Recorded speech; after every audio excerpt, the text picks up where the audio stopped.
한 주 동안 감사 연휴 감사절기 잘 지냈을지리라 사료가 됩니다. 오늘도 우리 은혜의 마음을 가지고 하나님께서 주신 말씀에 귀를 기울이시길 바랍니다. 오늘은 주님을 기다려야 될 이유라는 제목으로 말씀을 드리겠습니다. 기독교의 절기가 있어요. 기독교 교회의 절기 가운데 여러분 늘상 연말이 되면 들었던 대림절이 있습니다. 오늘 대림절을 시작하는 첫 번째 주일입니다. 이 대림절이라는 것은 영어로 여러분 잘 아시죠? 그 애드벤트라고 말하는데 오다라는 뜻의 라틴어인 에드벤투스, 제가 그냥 발음 나는 거 라틴어 발음 그대로 지금 읽었습니다. 어드벤투스에서 유래했으며 이 대림절의 기간이 4주 동안입니다. 성탄절 전 그 4주간을 대림절이라 말합니다. 이 대림절은 예수님께서 이 땅에 오심을 기다리고 준비하는 절기로서 모든 기독교 교회력은 대림절로 시작이 됩니다. 6월절 있죠. 6월절은 이스라엘 민족의 첫 번째 날입니다. 우리가 태양력으로 따질 때는 1월 1일이 그 연도의 첫 번째 날이고, 유대인들은 6월절을 우리가 말하는 1월 1일경으로 지내게 됩니다. 그런데 기독교에서 절기가 있다면 기독교는 대림절로부터, 그래서 사실 오늘이 기독교 교인들에게는 첫 번째 날입니다. 기독교 달력으로 따지면 그렇습니다. 예수님께서 오시면은 두 가지 과정이 있어요. 두 가지 과정이 있는데 하나는 초림이고 하나는 재림입니다. 예수님의 초림은 2000년 전에 이미 일어났단 말이죠. 예수님께서 유대 나라 베들레헴에 2000년 전에 오셨습니다. 그리고 예수님의 재림이 있습니다. 예수님의 재림은 아무도 알지 못하고 하나님 아버지의 정하신 때에 일어날 것입니다. 예수님의 오시면은 두 과정이 있다고 말씀드렸어요. 초림과 재림이 있는데 이미 초림은 일어난 사건이고 재림은 앞으로 일어날 사건입니다. 이 예수님의 오심을 준비하고 대비하는 절기가 바로 대림절이 됩니다. 우리는 예수님의 초림이 이미 지났기 때문에 2000년 전에 있었던 예수님의 초림을 우리가 사모하고 기다리진 않습니다. 이미 그 절기는 지났습니다. 대신 예수님의 초림에 대해서 2000년 전에 오셨던 예수님의 오심에 대해서 우리가 축하하고 기념하고 그날을 기억합니다. 그리고 앞으로 언젠가 알지 못할 그날 예수님이 재림하시는데 예수님의 재림을 우리는 준비하고 역시 사모하면서 기다려야 됩니다. 오늘 본문으로 들어갑니다. 오늘 본문은 이스라엘 백성들이 바벨론 시절에 바벨론 포로 기간 중에 겪을 고통과 절망을 내용과 배경으로 합니다. 이 시는, 이 글은 이사야 선지자가 예언한 글입니다. 근데 이사야 선지자가 살았던 그날은 아직까지는 이스라엘 백성들이 포로로 끌려가지 않았어요. 이제 몇백 년이 지나면은 100여 년이 지나면 이스라엘 백성들이 바벨론의 포로로 끌려갈 겁니다. 이사야 선지자가 하나님으로부터 그것을 예언을 받았어요. 그래서 바벨론 포로에 있을 하나님의 예언입니다. 미래에 이뤄질 사건들을, 그날 절망스럽고 고통스러운 사건들을 배경으로 해서 이사야 선지자가 예언한 글이 오늘 본문이 됩니다. 이스라엘 백성들은 죄로 인해서 하나님의 심판을 받습니다. 그리고 주권을 빼앗기게 됩니다. 바벨론에 끌려가서 거기서 심한 고통과 억압을 받으며 슬픔과 절망과 고국을 향한 그리움에 빠지게 됩니다. 그것이 오늘 본문 말씀의 배경이 됩니다. 그런데 우리 주님께서는 메시아를 보내시겠다고 약속을 하셨어요. 이스라엘 백성들은 머지않아서 포로로 끌려가서 힘든 삶을 살아가는데 그러한 이스라엘 백성들을 향해서 우리 주님께서 이사야 선지자를 통해서 선포하십니다. 메시아를 보내셔서 고통받는 이스라엘 백성들에게 새로운 희망과 회복을 주시겠다 선언하신 내용이 오늘 본문의 요지가 됩니다. 하나님은 이 예언에 따라서 이스라엘 백성들에게 메시아를 보내주시고 구원자를 보내주셨어요. 그런데 이사야 선지자 이후에 700년이 지난 다음에 예수님이 이 땅에 오시게 됩니다. 그래서 이사야 선지자가 예언한 이스라엘 백성들이 바벨론에 끌려가게 될 것인데 그 포로 사건을 예언하셨는데 그 바벨론 포로에서 구원자를 보내주실 건데 그 구원자가 궁극적으로는 메시아 예수님이라는 거예요. 이사야 선지자 이후에 700년 이후에 예수님이 오시는데 그 예수님을 초점으로 해서 이사야 선지자가 예언을 하게 됩니다. 그래서 예수님께서 이 세상에 오셨어요. 이사야 선지자의 예언에 따라 오십니다. 예수님께서 오셔서 제일 먼저 메시지를 전할 때 어떤 메시지를 전하셨을까?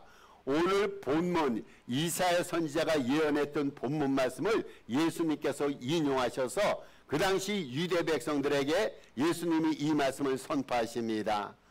다시 말해서 예수님께서는 700년 이후에 이 예언 말씀에 따라서 유대 땅에 오셔서 메시지를 선포하시는데 그 메시지가 누가복음 4장 18절 19절에 기록이 되어 있습니다. 그래서 예수님께서는 오늘 본문 말씀을 인용을 하셨어요. 인용을 하셔서 누가복음 4장 18절 19절에서 이렇게 말씀하십니다. 주의 성령이 내게 임하셨으니, 여러분 잘 들어보세요. 오늘 본문 말씀과 예수님께서 말씀하셨던 그 말씀이 아주 일치합니다. 예수님께서 말씀하시기를 주의 성령이 내게 임하셨으니 이는 가난한 자에게 복음을 전하게 하시려고 내게 기름을 부으시고 나를 보내사 포로된 자에게 자유를, 눈먼 자에게 다시 보게 함을 전파하며 눌린 자를 자유롭게 하고 주의 은혜의 해를 전파하게 하려 하심이라. 이사야 선지자가 예언할 때는 뭐라고 예언하냐면은 여호와의 은혜의 해를 전파하다 이렇게 예언을 했어요. 근데 예수님께서는 이것을 조금 바꿔서 주의 은혜의 해를 전파하게 하려 하심이라. 저는 그래서 오늘 본문 말씀 이 주의 은혜의 해 혹은 여호와의 은혜의 해를 다시 한번 여러분에게 상기시키면서 오늘 본문 말씀을 주님을 기다릴 이유로 설정해 봤습니다. 여러분, 주님께서 이 세상에 은혜를 우리에게 전하기 위해 오신다는 거예요. 그거를 기다리는 것이 바로 재림절기의 요지가 됩니다. 예수님께서 오시는 것은요, 여호와의 은혜의 해를 선포하기 위해서입니다. 이것이 우리가 대림절에 주님을 기다려야 될 이유입니다. 주의 은혜의 해, 이사야 선지자의 본문 말씀을 빌리면은 여호와의 은혜라는 거예요. 이거를 우리 주님께서는 우리에게 깨우치게 하기 위해서, 다시 말해서 우리가 기다려야 할 것은 주님의 은혜의 날, 주님의 은혜를 우리가 사모하고 기다리기 위해서 이 날이 필요하다는 겁니다. 구체적으로 주님의 은혜의 해는요, 구약성경에 보면은 아주 귀한 구약성경을 어떤 면에서 핵심적으로 의미하고 나타내는 세 가지 중요한 단어들이 있어요. 중요한 세 가지 요소가 있는데 안식일이 있고 안식년이 있고 신년이 있습니다. 이거를 의미합니다. 다시 말씀드립니다. 주의 은혜해 혹은 여호와의 은혜해에 초점이 되는 절기가 있어요. 안식일입니다. 그리고 안식년입니다. 그리고 신년입니다. 이거를 우리에게 일깨워 주시기 위해서 주님께서는 성탄절기에 우리에게 임하신 거예요. 여러분, 안식년은 어떠한 날입니까? 7년마다 돌아오는 해를 안식년이라 말합니다. 7번째 되는 해를 말합니다. 그리고 신년이 있어요. 신년은 7년이 7번 지난 그 다음 해를 말합니다. 다시 말해서 50년째가 되는 해예요. 어떤 특정한 해가 있어요. 그 해가 50년이 지난 다음 50번째 해, 그 해를 신년이라 말합니다. 왜 성경에서, 구약 성경에서 안식년을 우리에게 일깨워줍니까? 왜 신년을 우리에게 일깨워줍니까? 여러분, 안식년과 신년에는요, 왜곡되고 망가졌던 질서가 다시 한번 원래의 질서로 회복되는 해입니다. 그래서 안식년이 중요한 거예요. 살다 보니 인간들이 죄를 지어요. 하나님의 질서가 망가지게 됩니다. 그 망가졌던 질서를 회복시키는 해가 안식년이에요. 그게 신년입니다. 이것을 더 세부적으로 표현하면요, 신년이 되면, 특별히 신년이 되면은요, 돈이 없어서 어떤 사람이 스스로를 종으로 팔려가게 됩니다. 그러면 그 본인이 지금까지는 종으로 살았는데 안식년이 되고 희년이 되면은요, 종으로 팔려갔던 사람들이 풀려나게 되는 거예요. 자유함을 얻는 겁니다. 자유함으로. 또 이 희년에는요, 흉년으로 팔았던 땅 있잖아요. 내가 돈이 없어서 땅을 팔았어요. 나의 부동산을 팔았어요. 이제는 더 이상 내 것이 아닙니다. 근데 희년이 되면은요, 본래 자기가 팔아서 자기 것이 아니었던 것이 다시 주인에게 되돌아옵니다. 다시 내 것이 됩니다. 그래서 안식년과 희년이 굉장히 중요한 거예요. 망가졌던 질서가 회복이 됩니다. 종으로 팔렸던 자신이 자유함을 얻게 되고, 또 돈이 없어서 팔렸던 자기 자신의 모든 땅과 부동산과 재산들이 다시 한번 자기의 소유로 회복되게 됩니다. 그래서 안식년이 중요하고 희년이 중요하는데, 이러한 은혜의 해라는 것은 안식년과 이 바로 희년의 뜻을 의미하고 있어요. 자, 그렇다면은 여러분, 안식년과 제가 지금 말씀드렸어요. 안식년과 희년이 이렇게 중요합니다. 평화를 되찾고 원래의 질서를 되찾고 자유를 되찾는 가장 위대한 날이 안식년이고 희년이라 말씀드렸어요.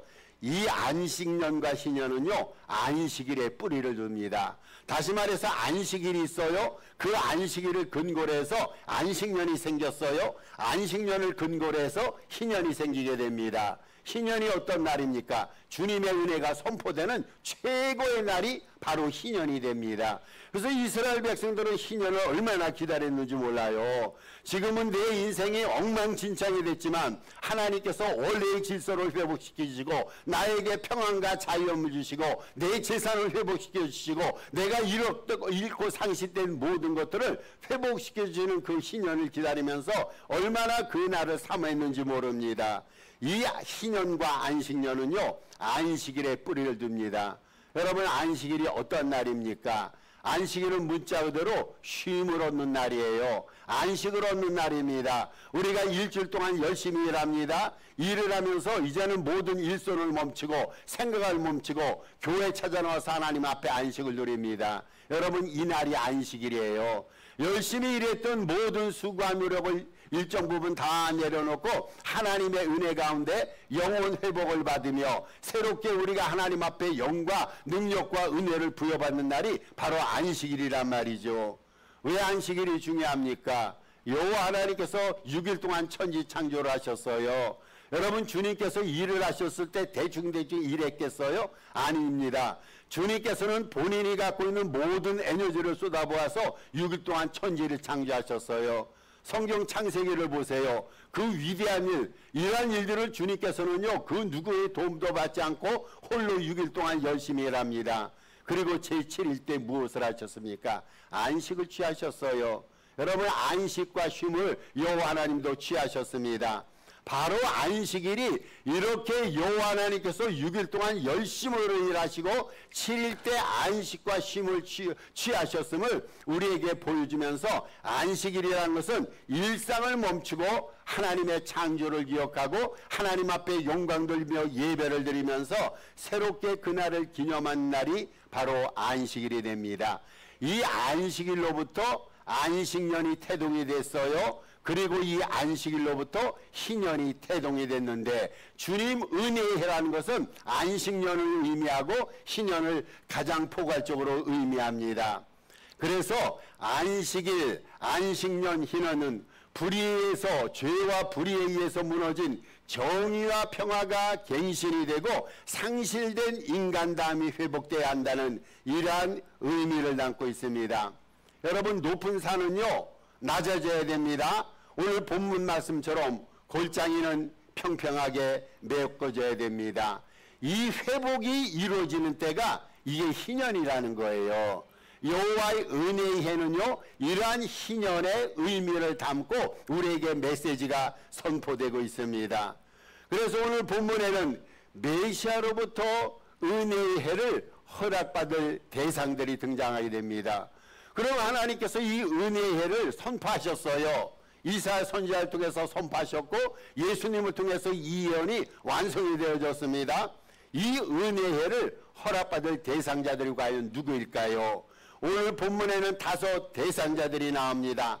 가난한 자가 나옵니다. 마음이 상한 자가 나옵니다. 포로된 자가 나옵니다. 갇힌 자가 나옵니다. 슬픈 자가 나옵니다. 여러분, 이러한 사람들이요, 은혜의 해로서 새로운 역사와 은혜를 얻고 하나님 앞에 영광을 돌린다라고 말하는데, 이러한 은혜를 허락받을 대상자들이 그 당시는 누구입니까? 이 사람들이 유대인들이에요. 지금 유대인들은 죄로 인해서 포로로 끌려갈 예정입니다. 예언이 되어 있습니다. 이런 사람들에게 하나님께서 다시 한번 은혜를 회복시켜 주신다, 이렇게 약속을 하시면서 이러한 다섯 대상자들이 되는 유대인들을 향해서 하나님께서 이 메시지를 선포하십니다. 그리고 궁극적으로는요, 이 은혜의 해를 회복받을 대상자들, 허락받을 대상자들은요, 궁극적으로 우리를 말합니다. 여러분, 우리 인생살이를 한번 살펴보세요. 우리 지금 삶에 지쳐 있어요. 오랫동안 인생을 나름대로 열심히 살았는데 우리도 나름대로 삶이 움츠러져 있어요. 영육간에 상처를 많이 받고 있습니다. 삶에 지쳐 살아갑니다. 때로는 힘겹게 살아갑니다. 이러한 우리에게 주님께서 선포하신 것이 바로 은혜의 해라는 거예요. 이런 복된 하나님의 은혜, 하나님의 평강을 오늘 대림절 첫 주를 맞이해서 저와 여러분에게 물부터 쏟아지는 귀한 역사가 일어나길 바랍니다. 그러면 주님께서는요, 우리에게 어떻게 하나님의 은혜의 해를 누리게 하실까요? 첫째로, 마음이 상한 자를 고쳐주셔서 은혜의 해를 누리게 하십니다. 마음이 상한 자, 자, 첫 번째 대상입니다. 마음이 상한 자에게 주님께서 선포하셨어요. 이스라엘 백성들도 포함됩니다. 상처를 받은 우리들 모두를 다 포함해서 얘기합니다. 여기서 마음이 상한 자라고 그랬는데 다섯 대상 가운데 제일 첫 번째 대상이 가난한 자라고 말씀드렸어요. 여러분, 가난한 자와 마음이 상한 자는 같은 범죄에 속합니다. 그래서 주님께서 은혜의 해를 누리게 하시는 자는요, 첫 번째, 마음이 상한 자이면서 가난한 자를 의미합니다. 한번 생각해 보세요. 가난에 빠지면요, 마음과 몸 모두가 상하게 됩니다. 여기서 말하는 가난은요, 여러 가지 의미를 포함하고 있는데 물질이 없는 가난이 있을 수가 있어요. 마음이 가난하고 내 뜻대로 이루어지지 않아서 늑장 영적으로 고민거리에 처한 영적인 가난도 속하게 됩니다. 여러분, 가난에 빠지면요, 우리가 상처를 받게 돼 있어요. 가난에 빠지면 몸이 상해를 받습니다. 마음이 상처를 받습니다. 여러분, 마음이 상처를 받고 마음이 상하면 어떻게 됩니까? 우리 경험해 봤어요. 마음이 상하면요, 우리 인생의 품격이 상실되게 됩니다. 그리고 마음이 상하면요, 삶이 여러 가지로 망가질 수밖에 없습니다. 생각해 보세요. 우리가 하나님의 영상으로 우아하게 지음받지 않았습니까? 하나님께서 태초에 우리를 창조하실 때 완전 무게하게 창조하셨어요. 흠이 없는 존재로 인간을 창조하셨어요. 근데 인간이 죄가 들어왔어요. 죄가 들어와서 저들이 상한 삶을 살아갑니다. 영혼이 상했어요. 육체가 상했습니다. 상하다 보니까 우아한 하나님의 형상으로 만들어졌는데 그 형상이 다 빠져나가게 되고 볼품없고 초라한 인생으로 변질됐어요. 여러분, 하나님께서 이러한 모습을 바라보면서 얼마나 슬퍼하십니까? 애초에 하나님께서 인간을 우아한 하나님의 영광을 간직한 만물의 영장으로 창조하셨는데 우리 인생이 망가졌어요. 우리가 상해를 받고 상처를 받게 됐어요. 이러한 우리의 모습을 바라보면서 하나님께서 두 손 놓고 그냥 바라만 보고 계실까요? 아니죠. 하나님은 슬퍼하셔서 우리의 상한 이 영혼들을, 상한 육체를 새롭게 하시고 회복시키기를 바랍니다. 여러분, 마음이 상한 상태는요, 분명히 이사야 선지자가 예언하던 이때도 유대인들이 다 마음 상했어요. 그런데 마음이 상한 자가 오늘 우리에게도 동일하게 있단 말이죠. 아니, 어쩌면 이 시대에는요, 멀쩡한 사람들을 더욱 보기 힘듭니다. 여러분 스스로 멀쩡하다 생각하세요? 여러분 스스로 정상이라 생각하세요? 모든 자들은 자기 자신을 정상이라 여깁니다. 그렇게 여깁니다. 나는 그래도 다른 사람보다 온전하다 생각합니다. 여러분, 그런데 보세요. 여러분, 저와 우리에게 육신의 병 없습니까? 있어요. 우리의 마음의 병이 있어요. 영혼의 병이 있어요. 여러분, 어떤 면에서 주님께서 우리를 진단하실 때요, 우리 환자들이에요. 환자들. 우리 상한 자들이에요. 여러분, 안 그렇습니까? 상하기 때문에 예배가 필요하고 상하기 때문에 믿음이 필요하지 않습니까?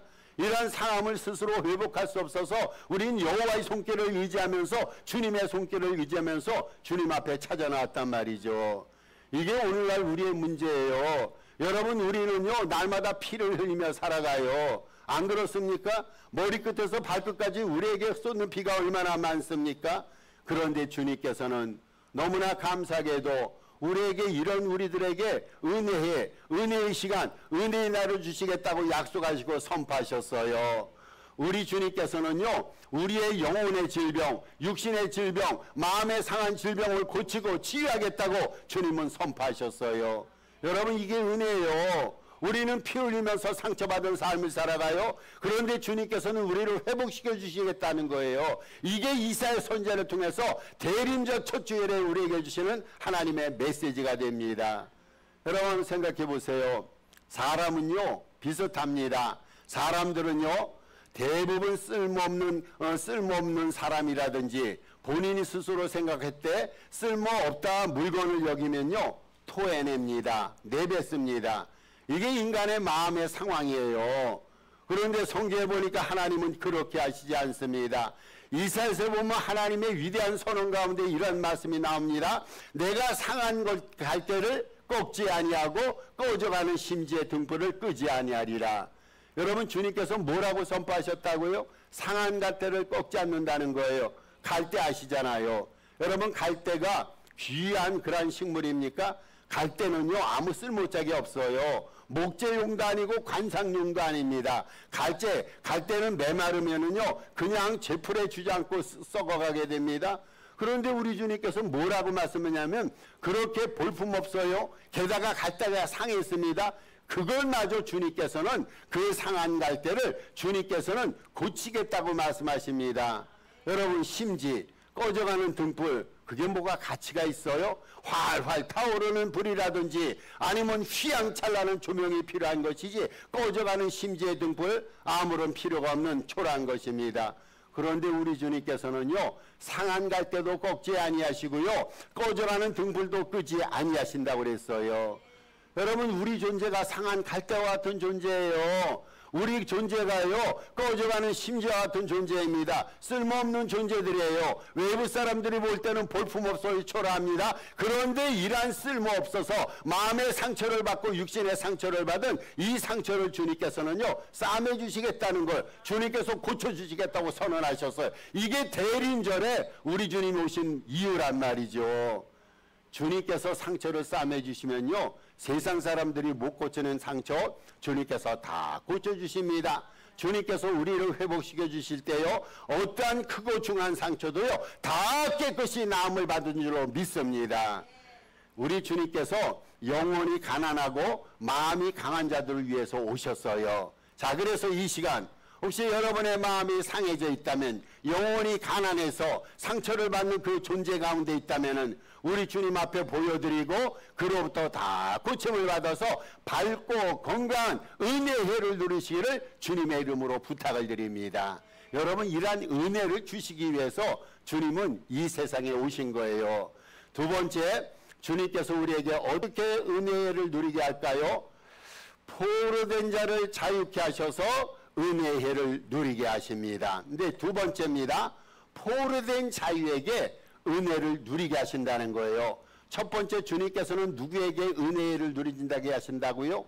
상심한 자, 상한 자에게, 육신적으로 상하고 영혼이 상하고 마음이 상한 자에게 은혜를 누려서 회복시킨다 약속하셨어요. 두 번째로 포로된 자에게. 오늘 본문에 보니까 또 비슷한 단어가 나옵니다. 포로된 자와 비슷한 단어는요 갇힌 자입니다. 갇힌 자. 여러분 의미 아시죠? 포로된 자, 갇힌 자. 그런데 이런 자들에게 주님께서 자유를 누리게 하신다. 이게 하나님께서 우리에게 주시는 성탄절기에 우리가 기대하고 바라고 맞이하는 두 번째 축복이 됩니다. 이사 당시에 실제 많은 사람들이 아수르로 끌려갔어요. 지금 오늘 본문에서 이사야 선지자가 예언하는 것은 어떠한 예언의 내용이냐면 이스라엘 백성들이 바벨론으로 끌려갈 것을 예언을 했어요. 그런데 바벨론으로 끌려가기 전에 이스라엘 백성들이 먼저 힘들고 어려움을 경험했던 민족이 있어요. 대적이 있는데 아수르입니다. 아수르. 그리고 이 당시에 유대인들 가운데 실제 많은 사람들이 아수르로 포로로 잡혀갔어요. 근데 이사야 선지자는요, 지금은 조금 후에 일어날 바벨론의 포로로 끌려갈 상황을 예언하라는데, 실제적으로 이 시대에는 많은 사람들이 아수르로 포로로 끌려갔어요. 그러니까 이스라엘 백성들은 현재 상황을 보면서 굉장히 스스로에 대해서 위축되어 있습니다. 우리가 왜 이렇게 포로로 끌려가야 될까? 그래서 민족에 대해서 자긍심이 사라지게 됩니다. 이러한 상황 속에서 이사야 선지자가 그렇게 예언을 한 거예요. 메시아가 오셔서 갇힌 자를 풀어주게 하고 또 포로된 자를 자유케 하시리라. 이런 메시지를 이사야 선지자가 전하니까 이스라엘 백성들에게 얼마나 그 내용이 큰 힘과 위로가 되었는지 모릅니다. 여러분, 이 당시 상황이 그랬어요. 그런데 오늘 우리에게는, 우리가 육신적으로 자유롭습니다.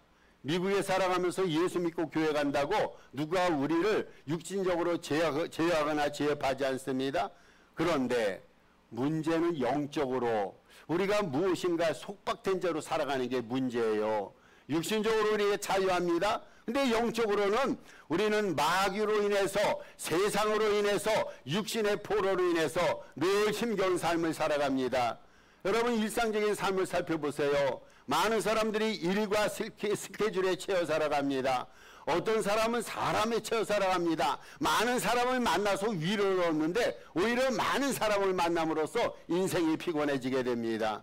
또 어떤 사람은요, 취미활동에 빠져 살아요. 문화활동에 빠져 삽니다. 여러분, 취미활동, 여행을 다닌다든지 많은 사람을 만나서 만날 때는 기쁘고 좋았는데 나중에는 육체적으로 피곤해지고 영적으로 공고해지게 됩니다. 우리는 분명히 신분상으로는 자유인이에요. 육신적으로는 자유인입니다. 그런데 우리의 실제 현실 상태는 그렇지 못합니다. 우리를 얽매이게 하는, 우리로부터 자유를 빼앗고 평안을 빼오는 그러한 존재들이 얼마나 많이 있습니까? 이게 인생의 아픔이에요. 여러분, 인생의 아픔이 내 몸이 꼭 아파서만 아픔입니까? 아니죠. 누군가가 내 자유를 뺏는 존재가 있다면요, 그게 인생의 슬픔이가 아픔이에요. 좀 자유롭게 살고 싶은데, 좀 평안하게 살고 싶은데 이 세상이 나를 그렇게 놔두지 않아요. 일이 나를 노예처럼 만듭니다. 스케줄이 나를 노예처럼 만들고 문화생활, 교양생활이 나를 노예처럼 만들어갑니다. 이게 우리 인생의 아픔이고 오늘날의 고민이란 말이죠. 그런데 이러한 포로된 상태에서 누구도 우리를 자유케 할 수 없습니다. 그런데 주님만이 우리를 이러한 얽매임으로부터 온전히 자유케 하신다고 성경은 말합니다. 요한복음 8장에서 이렇게 말합니다. 요한복음 8장 36절 예수님의 말씀이에요. 아들이 너희를 자유롭게 하면 너희가 참으로 자유하리라. 저는 이 말씀이 너무 좋아요. 제가 분주할 때 이 말씀을 묵상합니다. 아들이 누굽니까? 여러분, 메시아입니다. 예수님입니다. 예수님. 어렵고 힘들 때, 분주하고 공부할 때, 그래서 세상으로부터 뭔가 빠져있는 상태에서 노예된 상태의 삶을 살아간다고 스스로 생각할 때 이 말씀을 꼭 묵상하시길 바랍니다. 예수님이 우리에게 오셔서요, 우리를 자유케 한다는 거예요. 현실적으로는 내 인생이 얽매이고 꼬이고 불안스럽게 살아가지만 내가 예수님을 모시고 예수님을 묵상하고 예수님 앞에 내 삶의 상황을 하소연하면 주님께서 내 영혼을 자유케 하시고 자유로운 인생을 살아가는 지혜와 능력을 주신다는 거예요. 아들이 우리를 자유케 하면요, 우리가 참으로 자유스러워질 수가 있습니다. 자신의 삶을 결박하고 있는 것이, 어떤 사람은 그것이 악습일 수가 있어요. 나쁜 습관 때문에 인생이 억압을 당할 수가 있어요. 어떤 사람에게는 그것이 죄일 수가 있어요. 죄로 인해서 인생이 억압을 당합니다. 어떤 사람은 환경입니다. 그런데 우리 주님께서요, 어떤 상황에 처했든 간에 자유함을 주시면요, 우리는 일거에 노임받고 자유로워지는 역사가 일어납니다. 이게 은혜입니다. 주님께서 이 은혜를 주시기 위해서 성탄절에 우리에게 오시는 거예요. 이러한 은혜를 확신하면서 주님을 기다리시길 바랍니다. 여러분, 이것이 대림절입니다. 달리 대림절 안 해요. 대림절이 어떤 날이라고요? 마음이 상한 상함을 고쳐주셔서 주님의 은혜로 풍성케 회복시켜주는 것이 바로 대림절기입니다. 대림절기는요, 포로된 자를 자유케 하셔서 풍성한 은혜를 누리게 하시는 것이, 이것이 대림절의 의미가 됩니다. 세 번째 대림절, 대림절에 우리에게 일어날 은혜해 슬픈 자를 위로하셔서 은혜해를 누리게 하십니다. 이제는 슬픈 자로 들어갑니다.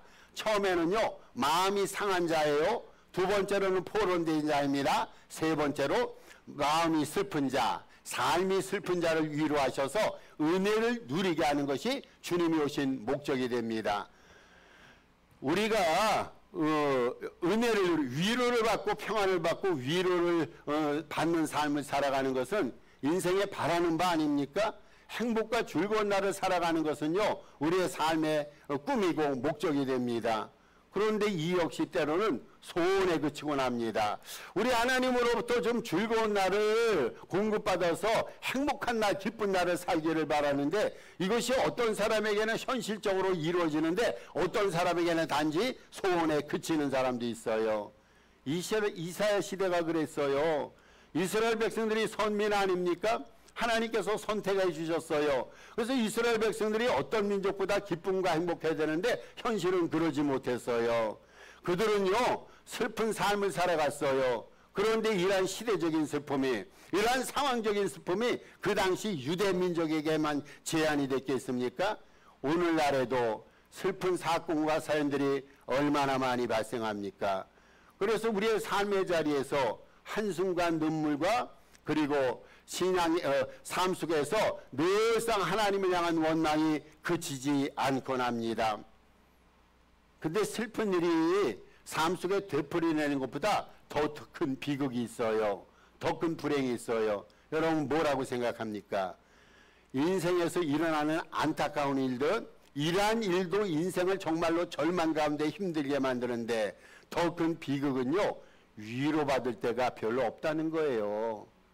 어려운 일이 발생해도 위로해 줄 사람이 있으면요 견딜만 해요. 여러분 다 경험해 보셨잖아요. 평생을 살아가면서 안 좋은 일이 얼마나 많이 발생했습니까? 그때는 죽을 것 같았어요. 근데 그날을 버티며 살아왔거든요. 오늘날까지 이렇게 살아오셨어요. 여러분 살아왔던 과정들 생각해 보세요. 위로자가 있었어요. 어려운 일도 있었어요. 그런데 위로자가 있고 내 인생의 힘과 도움을 공급해 주는 자가 있어서 오늘까지 우리가 견딜만하게 살아왔어요. 그런데 문제는요 정말로 이 큰 위로자가 진정한 위로자가 없으면 우리의 문제라는 거예요. 우리 주님께서 세상에 오신 것은요 위로자로 오셨어요. 위로자. 우리 주님께서 유일한 위로자가 오셔서 우리의 슬픔을 어루만지며 우리를 위로해 주신다는 거예요. 그래서 오늘 본문 말씀 후반절에 그렇게 말합니다. 주님은 시온에서 슬퍼하는 사람들에게 슬픔 대신 기쁨과 즐거움을 주고, 이게 누가 하시는 일이라고요? 주님이 하십니다. 주님이 하시는 일은요 슬픔 대신 기쁨과 즐거움을 줍니다.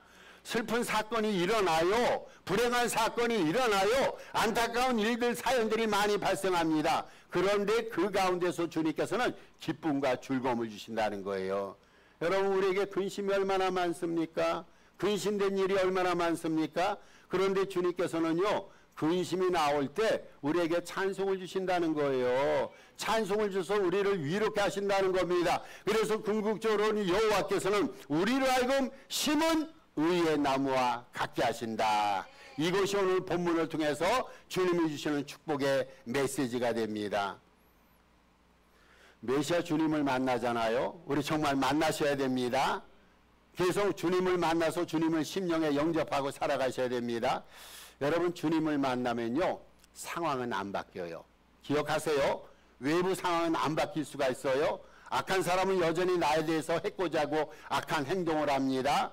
주변에는 안 좋은 일들은 여전히 발생합니다. 그런데 우리가 주님을 만나잖아요. 어떤 상황에서든 간에 위로받고 웃을 수가 있어요. 세상 사람들은 죽겠다 그러는데 주님을 만난 사람은 웃더라고요. 세상 사람들은 못 살겠다 그러는데요. 주님을 만난 사람들은 담대하게 살아가더라고요. 여러분 주님을 만난 사람은요 외부적인 사건과 사연들은요 분명히 불행의 내용을 갖고 있어요. 그런데 거기서 행복을 찾더라고요. 행복할 일이 없는데 거기서 행복을 찾아요. 위로받을 일이 없는데 위로를 찾습니까? 여러분 누가 주시는 겁니까? 주님이 주시는 겁니다. 이게 은혜의 해라는 거예요. 이게 은혜의 해입니다. 위로자신 주님을 소망하면서 믿음으로 주님을 기다리시는 복된 성탄절 대림절기가 되기를 바랍니다. 말씀을 결론 짓습니다. 대림절은요, 기다림의 계절이에요. 기다리는 겁니다. 주님을 왜 기다립니까? 은혜의 해를 누리기 위해서. 주님께서 말씀하셨잖아요. 은혜를 주신다고 그랬어요. 은혜의 해를 누리기 위해서 우리가 주님을 기다립니다. 어떤 은혜를 주십니까? 주님께서는 마음이 상한 자를 고쳐주세요. 주님께서는 포로된 자에게 자유를 주십니다. 슬픈 자를 위로해 주시는 메시아입니다. 그러한 메시아로 주님께서 오시겠다는 겁니다.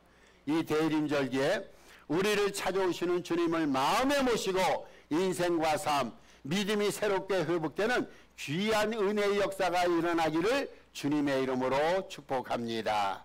우리 주신 말씀 기억하시고 11월